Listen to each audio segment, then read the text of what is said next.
তো আমরা শিখবো আজকে এসএসসি 2025 এর জন্য ত্রিকোণমিতি। তো ত্রিকোণমিতি শিখতে হলে আগে আমাকে ত্রিকোণমিতি কিছু সূত্র বুঝতে হবে, সূত্র মনে রাখতে হবে। তো এই শেষ কয়েকটা সূত্রের মধ্যে এখানে কয়েকটা লিখে রাখছি। একটা হলো sin θ is equal 1 by cosec θ, sin θ is equal 1 by cosec θ, cos θ is equal 1 by sec θ, tan θ is equal 1 by cot θ।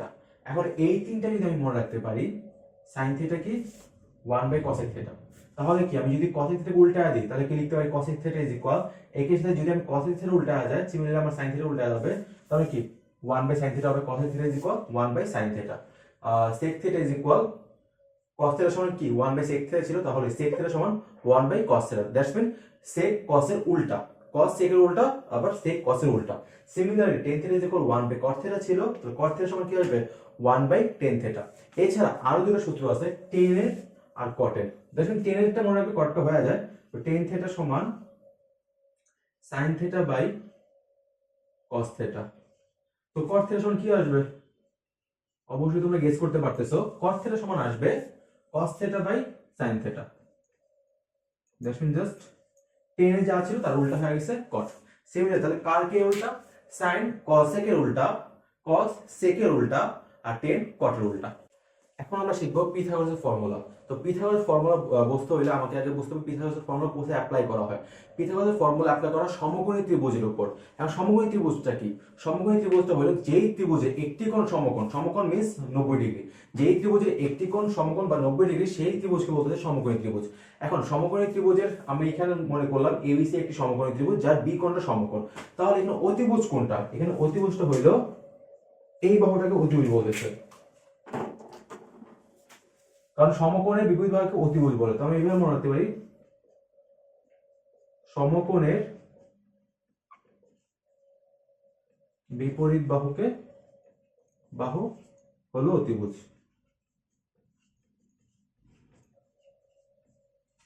ওকে, তার মানে আমার অতিভুজ কোনটা, এই বাহুটা,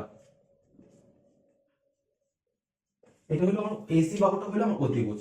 তাহলে এখন ভূমি আর লম্ব কোণটা, ভূমি আর লম্ব ভ্যারি করে। যদি আমি সি কোণটাকে আদর্শ ধরি, সি কোণটাকে যদি আমি স্ট্যান্ডার্ড ধরি, তাহলে কি এইটা আসছে আমার লম্ব আর সি কোণের পাশেরটা আসছে আমার ভূমি। তাহলে যে কোণের আমি আদর্শ ধরবো সেই কোণের বিপরীত বাহুটাকে বলা হয় লম্ব। দেখেন এখানে এবি লম্ব আর বিসি ভূমি। কিন্তু বাই এনি চান্স আমি যদি এইটাকে থিটা ধরতাম বা এটাকে আমি আদর্শ কোণ ধরতাম আলফা, তাহলে আলফার জন্য তোমার লম্ব আসতেছে বিসিটা আর ভূমি আসতেছে এবিটা, কারণ আলফার বিপরীত বাহুটা হলো বিসি, আলফার বিপরীত বাহুটাকে বলতেছে লম্ব। আচ্ছা, এই পর্যন্ত যদি আমরা বুঝে থাকি, এরপর আসতেছে পিথার সূত্রটা। পিথার সূত্র কি ছিল, অতিভুজ স্কয়ার, অতিভুজ স্কয়ার সমান ভূমি স্কয়ার যোগ লম্ব স্কয়ার। এখন এখানে অতিভুজ কোনটা, এসি, তাহলে এখানে আসবে এসি স্কয়ার ইকুয়াল ভূমি কোনটা বিসি, বিসি স্কয়ার যোগ লম্ব কোনটা ধরছি আমরা এবি। ওকে, এবি স্কয়ার। তাহলে এইটা আমাদের মনে রাখতে হবে যে এসি স্কয়ার সমান এবি স্কয়ার যোগ বিসি স্কয়ার। কিন্তু সমস্যা হলো যে এরকম তো থাকবে না যে সবসময় আমাকে অতিভুজ বের করতে হবে, আমাকে মাঝে মাঝে বলতে পারে ভূমি বের করো, আমাকে মাঝে মাঝে বলতে পারে লম্ব বের করো। তো এর কিভাবে আমি প্রয়োগ করবো, এখন আমরা দেখবো এটা অ্যাপ্লাই। এখন এই কোশ্চেনটা আমি একটা কোশ্চেন লিখেছি যেখানে এবি বিসি সি এর তিনটা বাহু বিশিষ্ট একটা ত্রিভুজ, এবিসি একটা সমকোণী ত্রিভুজ যার বি কোণটা সমকোণ। যেখানে আমি এবি মান বলে দিছি 4, বিসি মান বলে দিছি 3। আমার কোশ্চেন হলো এসি কত। যেহেতু এবিসি একটি সমকোণী ত্রিভুজ আর বি কোণ সমকোণ, তাহলে কি এসি অবশ্যই আমাদের এখানে অতিভুজ দাঁড়াইতেছে। তাহলে অতিভুজ নির্ণয় সূত্র কি ছিল, AC square equal AB square যোগ বিসি স্কয়ার। তাহলে AC equal root over of স্কয়ারটা ওই পাশে রুট হয়ে যায়, তাহলে এবি সমান কত 4, তার স্কয়ার করলাম বিসি, বিসি 3, 3 কে স্কয়ার করি তাহলে কত হয় 4 4 16, 3 3 9, 9 আর 16 যোগ করলে 25, তাহলে 25 কে রুট করলে আসছে 5। AC ইকুয়াল 5, রুট করলে প্লাস মাইনাস লেখা লাগে, কিন্তু এখানে লেখা লাগছে না কারণ দৈর্ঘ্য ঋণাত্মক হইতে পারে না। যেহেতু আমি এখানে দৈর্ঘ্য নিয়ে ঋণ করে দিচ্ছি, এই জন্য আমরা প্লাস মাইনাস লিখতেছিলাম। ওকে, আমার নেক্সট কোশ্চেনে ছিল যে সেম এবিসি একটি সমকোণী ত্রিভুজ, বি কোণের সমকোণ, সেই ক্ষেত্রে এসি অতিভুজ, আমি সি কোণটাকে যদি আদর্শ ধরি সেই ক্ষেত্রে এবি লম্ব এন্ড বিসি ভূমি। আমার বিসির মানটা বের করা লাগবে, আমাকে এবি 13 দেওয়া দিচ্ছে, সরি এবি 12 দেওয়া দিচ্ছে আর এসি 13 দেওয়া দিচ্ছে। সেই ক্ষেত্রে আমরা বিসি কি করে নির্ণয় করব, সূত্র কি, যেহেতু সমকোণী ত্রিভুজ এখানে পিথাগোরাস সূত্র অ্যাপ্লাই করা যাবে, তাহলে পিথাগোরাস সূত্রটা হইতেছে AC square equal AB square যোগ বিসি স্কয়ার। তো আমার কি লাগবে এখানে, বিসি লাগবে। তাহলে আমি এবি এই পাশে পাঠিয়ে দিলে AC square minus AB square equal BC square. So BC, শুধু বিসির মান লাগবে আমার, তো BC equal root over of AC square minus AB square. Okay, তো রুট ওভার অফ এসি মান কত 13, 13 স্কয়ার করি, মাইনাস এবি মান কত 12, 12 স্কয়ার করি। 13 স্কয়ার করলে আসতেছে 169, 12 স্কয়ার করলে আসতেছে 144, এই যে বিয়োগ করলে আসতেছে 25, 25 কে রুট করলে আসতেছে 5। তাহলে আমার বিসি মান আসতেছে 5। আশা করি বুঝতে পারছি। তো আরেকটা কেস হইলো আমাদের যে আমাকে অতিভুজের মান দিয়ে দিছে, আমাকে ভূমি আমি ধরলাম সি কোণটা আমার এখানে আদর্শ, সেই ক্ষেত্রে ভূমি মান দিয়ে দিছে বিসি ইকুয়াল 1, এসি ইকুয়াল √5। তাহলে এবি মান কত? তো তোমাদের কাছে এটা কাজ ছিল যে তোমরা এবি মানটা বের করে কমেন্ট বক্সে কমেন্ট করো। কোশ্চেন আসতে পারে যে ত্রিকোণমিতি শিক্ষার ক্ষেত্রে আমাদের পিথাগোরাস কেমন লাগতেছে। তো পিথাগোরাস অ্যাকচুয়ালি ত্রিকোণমিতি করতে গেলে আমাদের ক্যালকুলেশন করা লাগবে, হিউজ পরিমাণ ক্যালকুলেশন বোঝা লাগবে, করা লাগবে। তো ক্যালকুলেশন করতে গেলে আমাকে পিথাগোরাসে এই ফর্মুলাটা বারবার অ্যাপ্লাই করা লাগবে বিভিন্ন জায়গায়। সো আমি আমার এক্সপিরিয়েন্স থেকে আমি দেখছি যে অনেক স্টুডেন্ট এই অ্যাপ্লাইটা পিথাগোরাসের অ্যাপ্লাইটা ঠিকমতো পারে না বা বোঝে না। সো এই জন্য আমি আগে তোমাদের পিথাগোরাসটা একটু ক্লিয়ার করলাম। এখন আমরা আরেকটু সূত্র দেখবো, দেন আমরা ম্যাথে দৌড় দিব। সো আমাকে এই সূত্রগুলো বুঝতে হবে। সাগর লবণতি, কবর ভূততি আর টেরা লবণতি, এগুলো কোনো সূত্র না, অ্যাকচুয়ালি এগুলো একটা রাইম। তো এই রাইম দিয়ে আমি কিছু সূত্র বানাতে পারি। যেমন সাগরের লবণতি, সাগর বলতে আমি বলতেছি সাইন থেটা, আর লবণ দিয়ে বলতেছি লম্ব, এন্ড অতি দিয়ে বলতেছি অতিভুজ। তাহলে সাইন থেটা ইকুয়াল লম্ব বাই অতিভুজ। কবর দিয়ে বোঝানো হইতেছে কস থেটা ইজ ইকুয়াল ভূত দিয়ে বোঝানো হইতেছে ভূমি, আর অতিভুজ, অতি দিয়ে বোঝানো হইতেছে অতিভুজ। টেরালম্ব ভূত, এখন ভূতগুলোর সময় টেরালম্ব হয় কার্টুনে, তো আমরা দেখছি ডোরেমন কার্টুনগুলোতে। তো টেন থেটা ইকুয়াল লম্ব বাই ভূমি। ভূত মিন্স ভূমি, লম্ব লম্বা মিন্স লম্ব। আচ্ছা, আমি যদি এগুলা পাইরা থাকি, আমি এখন রাইমটা মুছে দিই। অ্যাকচুয়ালি আমাদের মুখস্থ করতে রাইম লাগে না, তাও অনেকের কাছে মজা লাগে যে রাইম অনুযায়ী মনে রাখতে।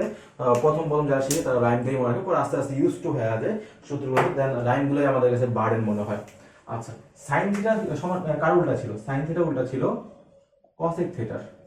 তাহলে কসেক থিটা কি আসবে? অতিভুজ, অতিভুজ বাই লম্ব। কস থিটা কার উল্টা ছিল? Sec theta. তাহলে সেক থিটার সময় লিখতে পারি অতিভুজ বাই ভূমি, এন্ড টেন থিটা ছিল কট থিটার উল্টা, তাহলে কট থিটার সময় লিখতে পারি ভূমি বাই লম্ব। এখন শুধু আমাদের এইভাবে লিখলেই হবে না, পরীক্ষাতে এইভাবে লিখতে হবে না, পরীক্ষাতে আমাদের ম্যাথ করতে হবে। তো আমি ধরলাম যে এবিসি একটি সমকোণী ত্রিভুজ যার বি কোণ সমকোণ, আর সি কে আমি থিটা কোণ হিসেবে কনসিডার করতেছি। তো সেই ক্ষেত্রে এখানে লম্বটা হইল এবি আর অতিভুজ হইল এসি। তো cos x কি হবে? sin থিটা উল্টা, তার মানে AC by AB। cos theta is equal ভূমি অতিভুজ, তাহলে এখানে ভূমি হলো BC, অতিভুজ হলো AC, তাহলে BC by AC, and sec theta হলো cos থিটা উল্টা, that's mean AC by BC। tan theta লম্ব বাই ভূমি, লম্ব AB, ভূমি BC, that's mean AB by BC, and cos theta হলো tan থিটার উল্টা, তার মানে BC বাই AC। আশা করি আমাদের এই সবগুলো সূত্র আয়ত্তে চলে আসছে। এখনো যদি না আসে তোমরা অবশ্যই নোট করবা, আমি যেভাবে লিখছি এভাবে নোট করবা, নোট করে একটু মনে রাখার চেষ্টা করবো। একবার দুইবার পড়বো, দেন একবার না দেখে লিখবা, আশা করি তোমাদের আয়ত্তে চলে আসবে। একবার যদি তুমি সূত্রগুলো আয়ত্ত করে ফেলতে পারো, ত্রিকোণমিতি তোমার কাছে একদম সহজ মনে হবে।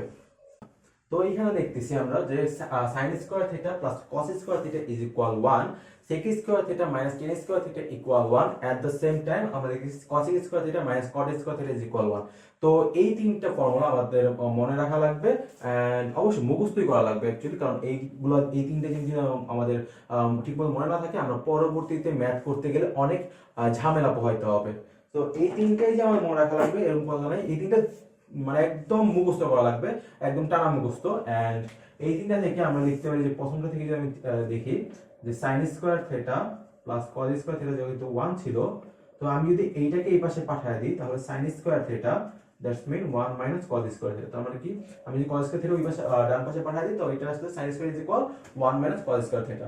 এইটা অনেক সময় আমাদের লাগতে পারে, তো এই জিনিসটা আমাদের মনে রাখা লাগবে। যাচ্ছে 1 মাইনাস cos স্কয়ার থিটা যদি কোনো জায়গায় দেখো তার মানে এটা কি বুঝিয়ে দিচ্ছে sin স্কয়ার থিটা, অথবা sin স্কয়ার থিটা যদি কোনো জায়গায় দেখো তাহলে এটা বুঝিয়ে যায় হয়তো আমার 1 মাইনাস cos স্কয়ার থিটাতে যাওয়া লাগতে পারে বা আমি যাইতে পারবো, একটু মনে রাখতে হবে। তো সিমিলারলি যদি আমি cos স্কয়ার থিটাতে যাওয়া লাগে তো এটা লিখতে পারি 1 মাইনাস sin স্কয়ার থিটা। আশা করি বুঝতে পারছো, যাতে আমি sin স্কয়ার থিটাকে ডান পাশে পাঠিয়ে দিচ্ছি হয়ে গেছে। যদি আমি এখন এইটা নিয়ে কাজ করি sec square theta minus tan square theta, আর আমাকে বললো যে sec স্কয়ার থিটার মানটা বের করতে, সেই ক্ষেত্রে আমি লিখবো 1 plus tan square theta. That's mean আমি শুধুমাত্র sec স্কয়ার tan স্কয়ার থিটাকে অ্যাকচুয়ালি tan স্কয়ার থিটাকে আমি ডান পাশে পাঠিয়ে দিচ্ছি, আমার কাজ হয়ে গেছে। যেহেতু এই পাশে মাইনাস ছিল অপর পাশে গেলে অবশ্যই প্লাস হয়ে যাবে। এন্ড আমাকে অনেক সময় বলতে পারে আচ্ছা tan স্কয়ার থিটা মানটা বের করো, তো তার tan স্কয়ার থিটা সমান আসবে sec স্কয়ার থিটা মাইনাস 1। কি হবে, আমি যদি 1 টাকে বাম পাশে পাঠিয়ে দিই তাহলে কি sec স্কয়ার মাইনাস 1 আসবে, 1 প্লাস ছিল ওই পাশে গেলে অপর পাশে গেলে মাইনাস আসতেছে। তো আমি একটু সুন্দর করে অ্যারেঞ্জ করে লিখছি যে tan square theta is equal sec square theta minus 1। তো সিমিলারলি আমাকে যদি বলে cos square theta minus cot square theta সমান 1, এখান থেকে যদি cos স্কয়ার থিটা মান বের করতে বলে cos square theta is equal 1 plus cot square theta, and যদি আমি বলি cot স্কয়ার থিটা মান বের করো তাহলে cot square theta is equal cos square theta minus 1। So এইটুকু আমাদের মনে রাখতে হবে যে আচ্ছা আমি এই দিকে যাইতে পারি অথবা এইদিকে আমি যাইতে পারি, এই তিনটে সূত্র দেয়া। এবার মনে রাখলে আমাদের জন্য ম্যাথ করাটা ইজি হবে। এন্ড আমাদের অবশ্যই যে সূত্রগুলো বলছি ওই সবগুলো সূত্র তোমার মনে রাখা লাগবে। এন্ড পরবর্তীতে আমরা নেক্সট ক্লাসে অবশ্যই আমরা ম্যাথ সলভ করব। এন্ড সাবস্ক্রাইব করো পরের ক্লাস পাইতে।